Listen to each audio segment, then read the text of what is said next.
everybody. I am here with my friend Forrest. Forrest, tell me who you are and what you kind of do. Sure. Well, I'm a wildlife biologist who, for the last 10 years, has primarily focused on making conservation available through media. That's amazing. And do you love what you do? Yes, I love what I do more than anything. I wouldn't trade it for anything in the world. Not just because I get to travel and work with cool wildlife, but because I get to inspire so many young kids that are walking around this hall, and kids like that right there, that get involved with and fall in love with conservation. That's amazing. And yeah, this show, we get to be with a lot of different kids. There's all kinds of things that go on at this show. Yeah. What's your favorite part of the show? The people that come here. Yeah, I mean, animal people are weirdos. They've chosen to be animal people probably because they're not great people.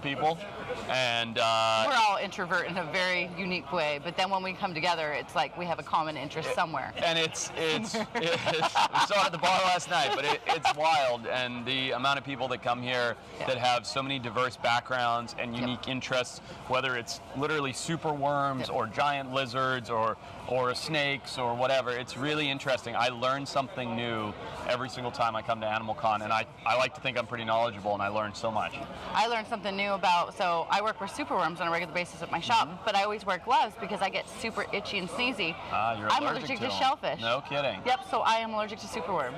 Isn't so that wild? No superworms, no lobster no, for you. that's why when you guys were upstage playing with superworms, I was like, no, I've seen you disappear a couple times this weekend when the gross shots came out and when the superworms came out. I did. That's so weird. Isn't that weird? Especially from last year, you know. So yeah, I actually met Forrest here the first year I came to AnimalCon.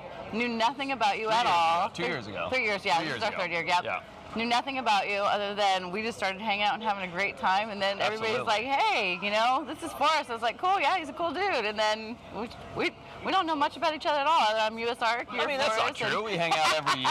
It's lots of fun. I mean, that's the whole joy. We have lots of fun. Yeah, that's my whole point. Like we met here. We've been good friends for like 3 years now. We connect all the time, and it's it's because of this community of animal weirdos. Absolutely, but we would have never met other than that. Probably. Absolutely. Yeah.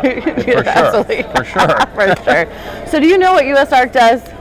Yeah, I mean within reason. Yeah. I know the flagship of protecting and how important it is. Yes. Oh, absolutely. Community. I mean, I spoke about that on the podcast yesterday, and I speak. No, but love it. Thank you. And not necessarily directly about USARK, but the fact that hobbyists and keepers that practice good and proper husbandry are some of the most knowledgeable and responsible people in the world. They have the most ethical understanding of the animal, and they're able to oftentimes, more often than not, produce and provide for offspring that is healthy, that creates insurance colonies and can ultimately massively conserve a species. So I'm all for it. Absolutely. And responsible keeping is the key.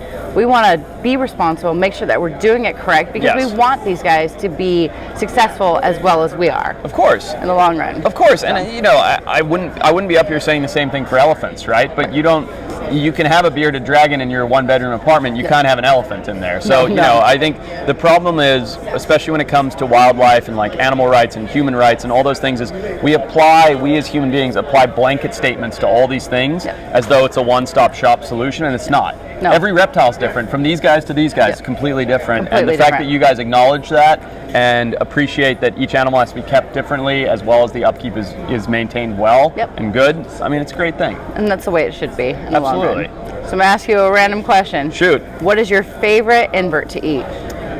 Scorpions. Scorpions. For sure. Most people would have said like crab, lobster. No, scorpion's delicious. Take a scorpion, skewer it, cook it over the fire. It's like really delicious, delicate crayfish. Oh, that's interesting. Really good. Very, very interesting. Definitely not trying that. You should. It's good. I'm telling you. Well, Forrest, I do appreciate you taking the time. Oh, Vanessa, you're the best. Come here. Thanks for Anytime. You know that. You guys keep it up at ARK. Appreciate what you guys are doing. Absolutely. I really do. Thank you. Thanks.